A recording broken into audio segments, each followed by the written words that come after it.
Hello बच्चों, मैं महेंद्र कुमार स्वागत करता हूं आपका इस वीडियो में। देखिए बच्चों, पिछली वीडियो में हमने प्रश्नावली 9.2 को कंप्लीट कर लिया था और आज की वीडियो में हम प्रश्नावली 9.3 को स्टार्ट करने वाले हैं, जिसका क्वेश्चन मैंने आपके सामने बोर्ड पर लिख दिया है। तो देखिए बच्चों, पहला ही क्वेश्चन यहाँ पर लिखा हुआ है, पढ़ते हैं। क्वेश्चन क्या कहता है? आपको एक बेलनाकार टैंक दिया हुआ है, यानी आपको एक ऐसा इस प्रकार का कोई बेलनाकार टैंक दिया हुआ है। इस प्रकार का ये हमारे पास बेलनाकार टैंक है। इस प्रकार का कोई हमें टैंक दिया हुआ है। निम्नलिखित में से किस स्थिति में आप उसका पृष्ठीय क्षेत्रफल ज्ञात करेंगे? मतलब इसका किस स्थिति में तो पृष्ठीय क्षेत्रफल ज्ञात करना होगा और किस स्थिति में आयतन। इसका कब तो पृष्ठीय क्षेत्रफल ज्ञात किया जाता है और कब इसका आयतन ज्ञात किया जाता है, वो हमें इस क्वेश्चन में समझना है। तो ध्यान दीजिए बच्चों, पृष्ठीय क्षेत्रफल कब ज्ञात होता है? जब बेलन की सतह पर कोई कार्य करना हो। जैसे ये बेलन है, इसके चारों तरफ कोई कार्य करे, जैसे इस पर प्लास्टर करे या इस पर टाइल्स लगाए, तो इसकी सतह पर जो कार्य होता है उसे तो कहते हैं हम पृष्ठीय क्षेत्रफल। और यदि ये खाली है तो इसके अंदर कोई तरल पदार्थ या कोई पतली चीज या अंदर से कोई भी चीज से इसे अंदर से भरा जाए, जैसे डब्बे भर दो इसमें, कैसे भी घनाभ के आकार के, घन के आकार के डब्बे, या पानी भर दो, दूध भर दो, तेल भर दो, कोई भी चीज जब इसे किसी भी चीज से इसे भरा जाता है तब तो इसका आयतन ज्ञात करना होगा। और जब इसकी सतह पर कोई कार्य होता है तो पृष्ठीय क्षेत्रफल। तो चलिए, क्वेश्चन क्या कहता है?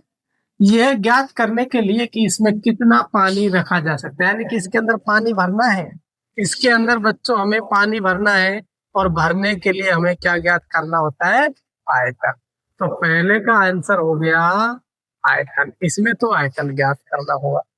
चलिए, दूसरा क्वेश्चन कहता है इसका प्लास्टर करने के लिए वांछित सीमेंट बोरियों की संख्या। प्लास्टर करना है तो प्लास्टर तो बच्चों इसकी सतह पर होगा, और जो सतह पर जो काम होता है उसे पृष्ठीय क्षेत्रफल कहते हैं। तो इसके लिए हमें क्या ज्ञात करना होगा? पृष्ठीय क्षेत्रफल। चलिए, अगला क्या कहता है? इसमें भरे पानी से भरे जाने वाले छोटे टैंकों की संख्या, यानी इसमें जो पानी भरा हुआ है उसे हमें छोटे छोटे टैंकों में भरना है। तो काम तो भरने का ही हुआ ना, इसकी सतह पर कार्य थोड़ी हो रहा है, काम तो अंदर भरने का ही हो रहा है। तो इसी पानी से छोटे छोटे टैंक भरे जा रहे हैं। तो जब बेलन में भरने का काम जहां पर हो वहां आयतन ज्ञात किया जाता है। तो इसमें बच्चों हमें क्या ज्ञात करना होगा? आयतन। इस प्रकार से बच्चों ये आपका पहला क्वेश्चन कंप्लीट होता है। चलिए करते हैं नेक्स्ट क्वेश्चन। देखिए बच्चों, क्वेश्चन नंबर दूसरा क्या कहता है? क्वेश्चन, बेलन ए का व्यास 7 सेंटीमीटर और ऊंचाई 14 सेंटीमीटर है। बच्चों ये वाला तो है आपका बेलन ए और ये वाला है आपका बी। तो हमें दिया गया क्या है? बेलन ए का व्यास मतलब ये 7 सेंटीमीटर, ऊंचाई मतलब ये कितनी है? ये वाली ऊंचाई 14 सेंटीमीटर है। बेलन बी का व्यास ये वाला 14 सेंटीमीटर और इसकी ऊंचाई 7 सेंटीमीटर है। परिकलन किए बिना, यानी कि हल मत कीजिए, पहले अंदाजे से बताइए, खुद की कल्पना से बना बताइए कि क्या आप बता सकते हैं कि इन दोनों में से किसका आयतन अधिक है? यानी बिना हल करे बताया, क्या आप बता सकते हो कि इन दोनों में से किसका आयतन अधिक है? फिर कह रहा है दोनों बेलनों का आयतन ज्ञात करते हुए, दोनों बेलनों का आयतन भी ज्ञात करना है। फिर करना है इसका सत्यापन कीजिए, जांच कीजिए कि क्या अधिक आयतन वाले बेलन का पृष्ठीय क्षेत्रफल अधिक होता है। तो हमसे कह रहा है दोनों का आयतन ज्ञात कीजिए और ये भी बताइए कि क्या जिसका आयतन अधिक होता है उस बेलन का पृष्ठीय क्षेत्रफल भी अधिक होता है। ये हमसे पूछा गया। तो चलिए करते हैं हल।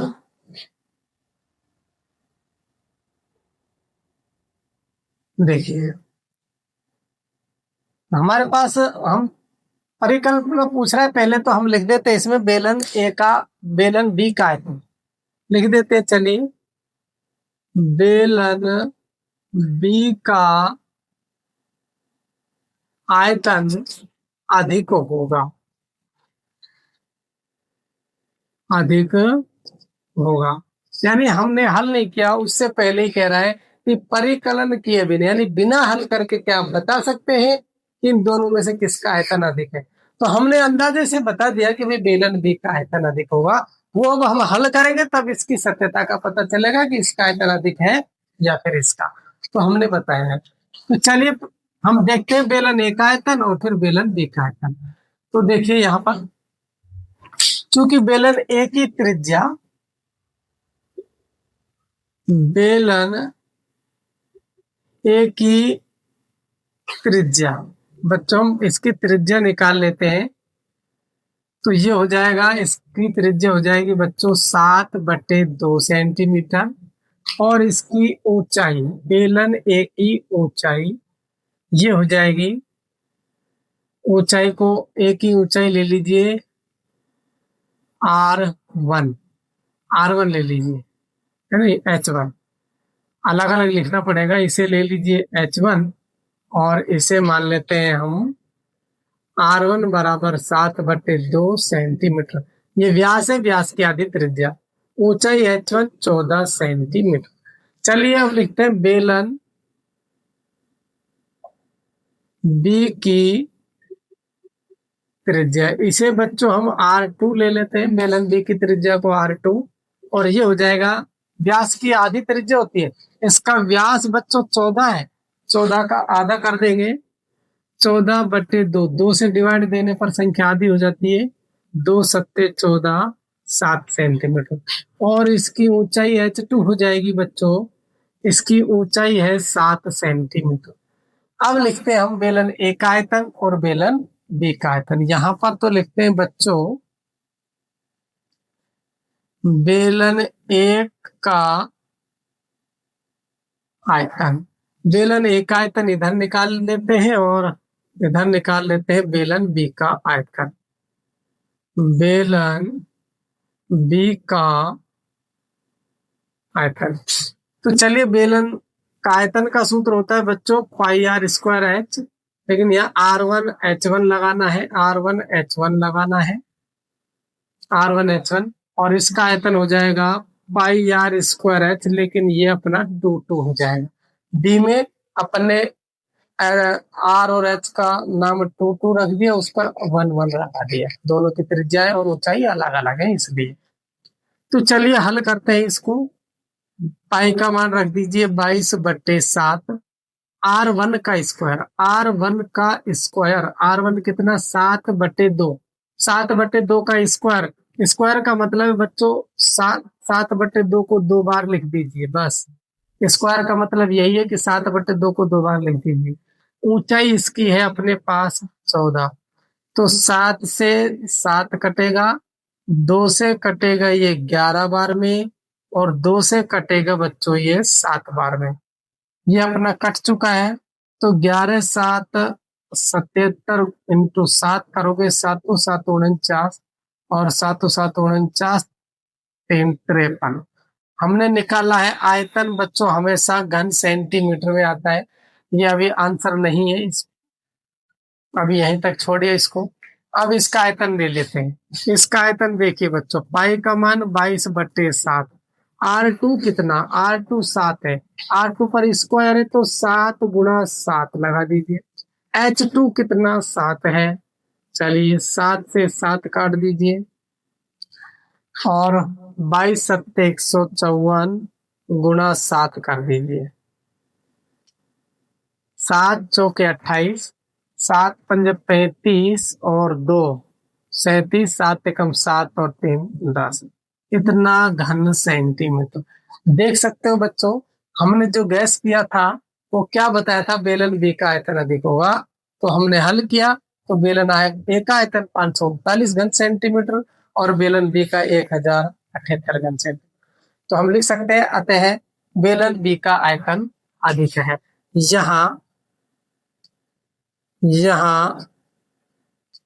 बेलन बी का आयतन अधिक है, हमने हल करके देखा तो बेलन बी का आयतन अधिक है। अब यदि हम आगे इसको करते हैं तो देखिए हमसे कह रहा है पृष्ठीय क्षेत्रफल और ज्ञात कीजिए। बच्चों इसके लिए हमारे पास जगह नहीं है और हम यहाँ पर निकालते हैं पृष्ठीय क्षेत्रफल। जगह कहाँ पर बनाए, यही जगह है। तो मुझे थोड़ा सा बच्चों इसे मिटाना होगा। चलिए मिटा देते हैं। लेकिन आपको ये तो पता चल गया है बेलन बी का आयतन अधिक है, तो मुझे इसे मिटाना होगा, फिर हम इसका बच्चों पृष्ठीय क्षेत्रफल ज्ञात कर लेंगे। तो चलिए मुझे इसे थोड़ा सा मिटाना हो। यदि आप यहाँ स्क्रीनशॉट लेना चाहते हो तो ले लीजिए, मैं इसको मिटा देता हूँ। चलिए वैसे आप देख पाओगे आराम से, वीडियो को आगे पीछे करके देख लेना। मैं यहाँ से मिटाऊंगा इसका मतलब नहीं है कि वीडियो में से ही हट जाएगा, आप देख सकते हो। तो चलिए अब हमारे पास बेलन बी का आयतन अधिक है, ये लाइन में लिखा छोड़ दिया है मैंने। ये अब निकालते हैं। बेलन ए का पृष्ठीय क्षेत्रफल निकाल लेंगे और बेलन बी का पृष्ठीय क्षेत्रफल। तो चलिए बेलन ए का पृष्ठीय क्षेत्रफल, पृष्ठीय क्षेत्रफल, पृष्ठीय क्षेत्रफल का मतलब होता है संपूर्ण पृष्ठीय क्षेत्रफल। पृष्ठीय क्षेत्रफल लिखो चाहे संपूर्ण पृष्ठीय क्षेत्रफल लिखो, एक ही बात है। 2πr/h+r। और यहां पर लिख देंगे बेलन बी का संपूर्ण पृष्ठीय क्षेत्रफल लिख दो, चाहे पृष्ठीय क्षेत्रफल लिख दो, बार बार मैं बोल रहा हूँ एक ही बात है। संपूर्ण पृष्ठीय क्षेत्रफल सूत्र लगा दोगे। चलिए पूरा ही लिख देता हूं मैं इसे। सूत्र हो जाएगा 2πr/h+r, 2πr/h+r। अब ध्यान दीजिए बच्चों, बेलन ए में हमने क्या लिखा था, r1 h1 r1। यहाँ पर लिखा था हमने r2 h2 r2। ये आपको ध्यान रखना है, हमने शुरुआत में लिख लिया था, मैंने उसको मिटा दिया है। चलिए मान रखिए 2 × 22/7।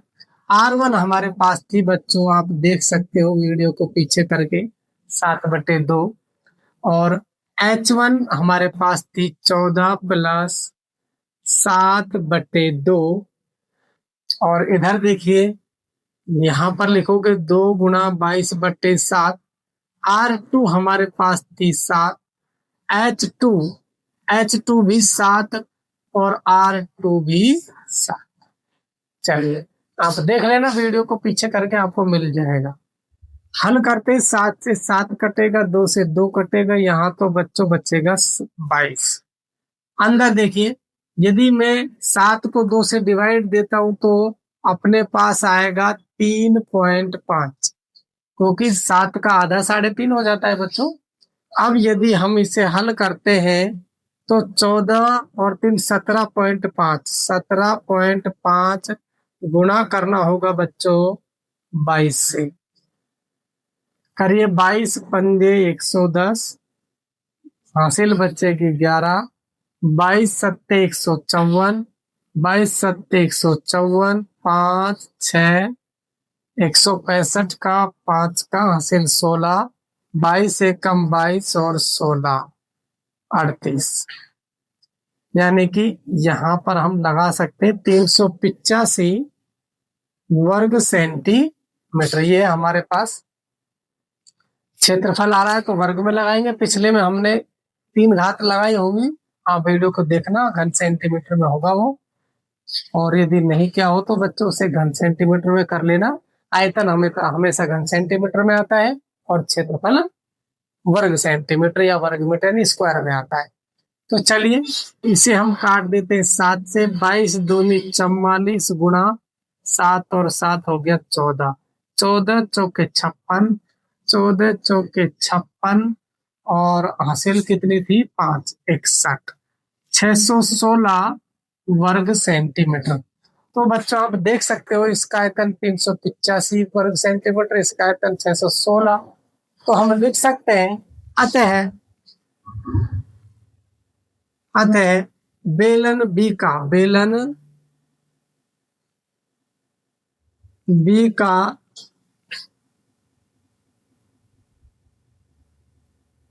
आयतन व पृष्ठीय क्षेत्रफल। पृष्ठीय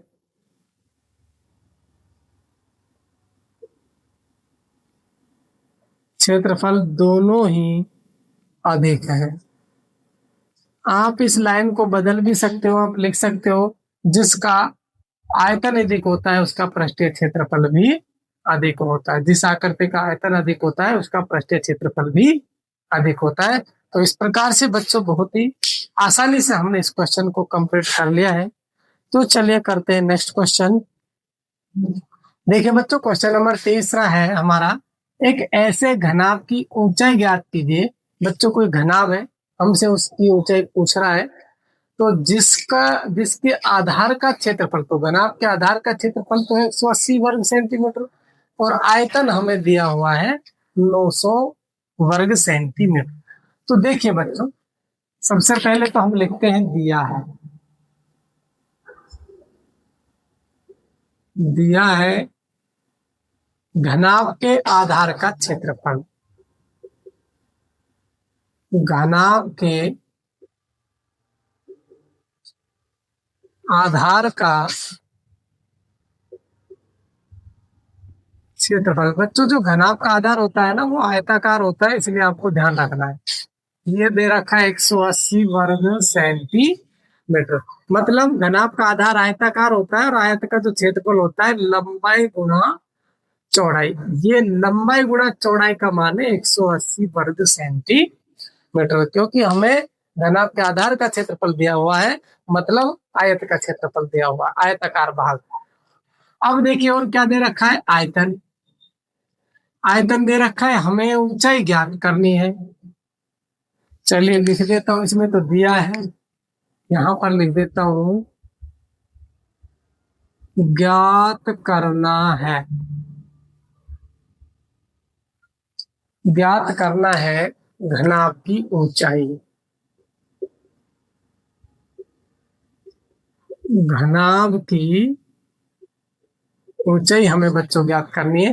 तो हमें देखो क्या मिला हुआ है, क्योंकि हमें दिया हुआ है घनाभ का आयतन। घनाभ का आयतन दे रखा है बच्चों 900 घन सेंटीमीटर। ये घनाभ का आयतन है। घनाभ का आयतन का जो सूत्र होता है बच्चों आपको याद होना चाहिए। बस सूत्र अच्छे से याद करने होंगे। लंबाई गुणा चौड़ाई गुणा ऊंचाई बराबर लंबाई गुणा चौड़ाई गुणा ऊंचाई। ये दे रखा है बच्चों 900। तो ध्यान दीजिए बच्चों, लंबाई गुणा चौड़ाई, लंबाई गुणा चौड़ाई का मान तो हमें दिया ही हुआ ये 180। मतलब कहने का मतलब ये, यहां से यहां तक का मान तो हमें दिया हुआ है कितना, 180, और गुणा में बच गई अपने पास ऊंचाई। ऊंचाई और बराबर क्या लिख दूं मैं, 900। यहां से बच्चों हम आराम से ऊंचाई निकाल सकते हैं, कोई दिक्कत नहीं है। 900 बट्टे में आ जाएगा 180, क्योंकि गुणा की संख्या का लगता है भाग। 0 से 0 काट दीजिए, 18 पंजे 90। बच्चों हमारे पास ऊंचाई आ गई। ऊंचाई बिल्कुल आ गई है, सेंटीमीटर है तो 5 सेंटीमीटर इसका करेक्ट आंसर होगा। इस प्रकार से बच्चों क्वेश्चन कंप्लीट होता है। बहुत ही अच्छा क्वेश्चन था, छोटा सा क्वेश्चन है लेकिन बहुत दमदार है। चलिए करते हैं नेक्स्ट क्वेश्चन, क्वेश्चन नंबर 4। देखिए बच्चों, क्वेश्चन नंबर 4 क्या कहता है, एक घनाभ की विमा है, मतलब घनाभ की विमा है लंबाई चौड़ाई और ऊंचाई। इस घनाभ के अंदर 6 सेमी भुजा वाले कितने छोटे घन रखे जा सकते हैं। मतलब कोई बड़ा बक्सा है घनाभ के जैसा, उसमें छोटे छोटे घनाभ के आकार के क्या रखे जा रहे हैं, 6 सेमी छोटे छोटे घन रखे जा रहे हैं। यानी एक बड़ा घनाभ है, उसके अंदर छोटे छोटे घनाकार डब्बे रखे जा रहे हैं, ये मानो। तो बच्चों हमें यही पूछ रहा है कि बड़ा घना बक्सा है, उसमें कितने छोटे छोटे घन रखे जा सकते हैं। तो कहने का मतलब बक्सा है, उसमें अंदर भर रहे हैं, अंदर भर रहे हैं तो आयतन से निकलेगा। तो दीवार पे कोई काम नहीं हो रहा, कोई घनाभ के आकार का बक्सा, उसके अंदर छोटे छोटे घन रखे जा रहे हैं, तो अंदर भरने का काम हुआ, और जब भरने का काम होता है तो वहां पर आयतन ज्ञात किया जाता है। तो चलिए सबसे पहले तो लिखते हैं बच्चों, दिया है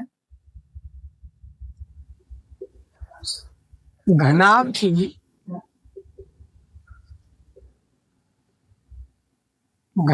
की लंबाई 60 सेमी, चौड़ाई 54 सेमी और ऊंचाई 30 सेमी है। और दे रखा है घन की भुजा, घन की भुजा दे रखी है 6 सेंटीमीटर। अब देखो बच्चों, हमें क्या करना है, इसके अंदर कितने छोटे छोटे घन रखे जा सकते हैं। तो चलिए घनाभ के अंदर लिखते हैं, घनाभ के अंदर रखे जाने वाले छोटे घनों की संख्या। इस प्रकार से हमें निकालना है। इसका सूत्र बनेगा बच्चों, घनाभ का आयतन, घनाभ का आयतन बटे में एक छोटे, बटे में एक छोटे घन का आयतन।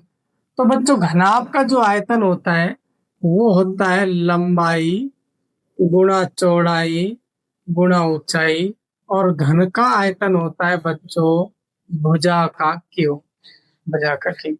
तो लंबाई गुणा चौड़ाई गुणा ऊंचाई देखिए, 60 गुणा 54 गुणा हो गया 30। अब बट्टे में यहाँ पर लगा देंगे 6 पे 3 घात। अब इसे हम हल करेंगे बच्चों, हमारा आंसर आसानी से आ जाएगा, 60 गुणा 54 गुणा 30। अब बट्टे में 6 गुणा 6 गुणा 6, घात 3 है तो बच्चों 3 बार लिख दीजिए। 6 से कटेगा 10 बार में, 6 से कटेगा ये 6 पंजो 30, 6 से कटेगा 9 बार में। तो बच्चों ये हो गया 9 पंजे 45 गुणा 10 करोगे 450 घन आपका इसका करेक्ट आंसर हो जाएगा। इस प्रकार से बच्चों बहुत ही आसान क्वेश्चन था, पेपर की दृष्टि से मोस्ट इम्पोर्टेंट क्वेश्चन है। चलिए ये हमारा क्वेश्चन होता है कंप्लीट, करते हैं क्वेश्चन नंबर 5। देखिए बच्चों क्वेश्चन नंबर 5 है, एक ऐसे बेलन की ऊंचाई ज्ञात कीजिए जिसका आयतन। बच्चों में बेलन का आयतन तो दे दिया है, ऊंचाई पूछा गया है और बच्चों व्यास भी दिया हुआ है। तो चलिए मैं लिखता हूं, दिया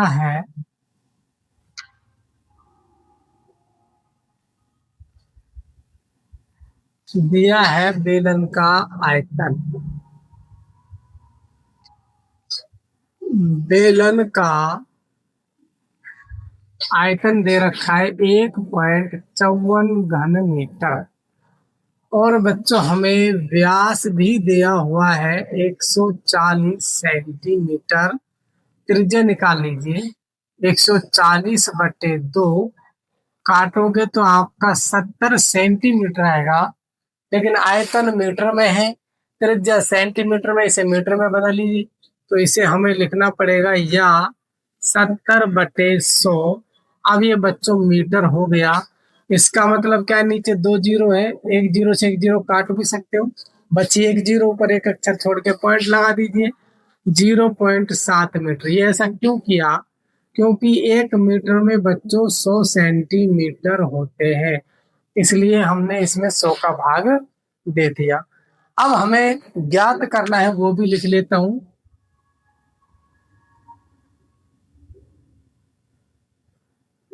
ज्ञात करना है बेलन की ऊंचाई। हमें बच्चों ये ज्ञात करना है बेलन की ऊंचाई, बेलन की ऊंचाई हमें ज्ञात करना है। तो चलिए पहले तो लिखते हैं, चूंकि बेलन का आयतन कितना है, बेलन का आयतन हमें दे रखा है बच्चों 1.54, बेलन का आयतन का सूत्र होता है पाई आर स्क्वायर एच बराबर 1.54 हो जाएगा। हमें ऊंचाई पूछा गया है हमसे, ऊंचाई इसमें एच को निकाल लेते हैं। चलिए 1.54 और बटे में हो जाएगा pi r square, pi r square. बस बच्चों मान रख दोगे आप तो आपका आंसर हो जाएगा। तो चलिए यहां से रखिए एच बराबर 1.54 बटे पाई की जगह लिखना है 22। बच्चों इसका जो 7 है ये ऊपर चला जाता है, 7 कहाँ चला जाता है ऊपर, यहां से ये हट जाएगा। और गुणा आर स्क्वायर यानी त्रिज्या कितनी 0.7 गुणा 0.7। ये 2 बार क्यों लिखा मैंने, क्योंकि त्रिज्या पर स्क्वायर है, त्रिज्या पर स्क्वायर है तो 7 को 2 बार लिख दीजिए बस। अब ध्यान से देखिए, पहले पॉइंट से काम कर लेते हैं, पॉइंट से काम करते हैं पहले। देखिए अब देखिए, मैं इस पॉइंट को हटाऊंगा तो उधर 2 अक्षर है तो नीचे बच्चों 2 जीरो लग जानी है। और यहाँ पर देखिए इस पॉइंट को मैं हटा देता हूं तो 1 जीरो लगेगी, फिर इसको भी हटाऊंगा तो 1 जीरो और लगेगी। इसका मतलब 100 से 100 तो ये कट ही गया। और क्या बचा बच्चों, 7 से 7 भी कट गया। और देखिए 22 से ये कटेगा, 22 सत्ते 154 7 बार में। और इस 7 से ये 7 भी कट गया, कहने का मतलब सारा ही कट गया। और एच बराबर हो गया 1 मीटर। यानी कि हमारे पास क्या आ गई, बेलन की ऊंचाई। बच्चों बेलन की ऊंचाई आई है, आ गई आपकी 1 मीटर। इस प्रकार से बहुत ही जबरदस्त क्वेश्चन था बच्चों। बस आज की वीडियो को यहीं तक ही रहने देते हैं। तो बच्चों यदि आपको हमारी वीडियो पसंद आती है तो आप हमारे चैनल को अधिक से अधिक शेयर करें। और आपको यदि इसी प्रकार की वीडियो और हमसे चाहिए तो आप हमारे चैनल को सब्सक्राइब कर लीजिए। उससे आपको क्या होगा, जब भी हम वीडियो डालेंगे तो उसका नोटिफिकेशन सबसे पहले आपके पास पहुंचेगा। तो आप हमारे चैनल को अवश्य सब्सक्राइब करें। थैंक यू, मिलते हैं अगली वीडियो में। धन्यवाद।